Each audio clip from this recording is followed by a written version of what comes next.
I understand you do not recommend Ledger, being it is what I have been using. Okay to continue, or do you recommend switching as soon as possible? I have a Ledger. I used to use this Ledger. I don't anymore, but that doesn't mean you don't have to or don't want to. Okay. We have some clients that have had issues with that product, and I'll leave it there. Again, don't want to badmouth any brands or talk down around Ledger. I just personally don't use that cold wallet and don't recommend that most people use that cold wallet, mainly because it's clunky and it's hard to use. The UI on it's not great. It's kind of cumbersome to transfer assets. For most people, you want something that's a little simpler. Again, that's why we recommend Decent. The UI on it's great. Tangent's great. LEPAL, Arculus. There's a lot of good stuff out there that air gaps it and provides, I think, a better solution than Ledger, but they are the OG. They've been around a long time.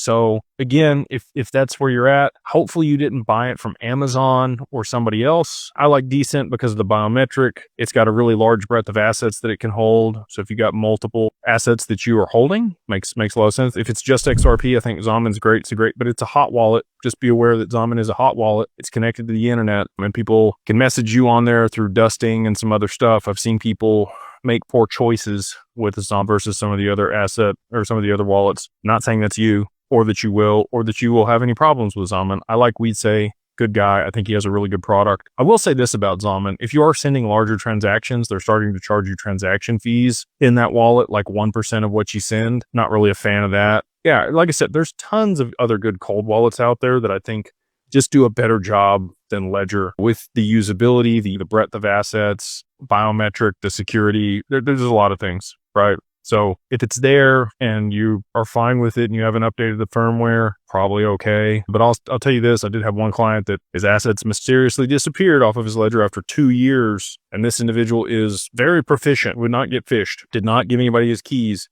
did not have anybody else have access to the wallet, but he did buy it off Amazon. So that's the deal there. Like, just make sure that you bought it directly from the manufacturer. And just full disclosure, we are an affiliate for Decent. If you buy one, you use our link, we get like $5. I just want people to have access to good stuff that I trust. And so I think they're the only people that we've actually ever done an affiliate agreement with, because I actually use their product and I do think it's a good product. So again, there's lots of options out there. You don't have to use Decent. That's just the one that I recommend.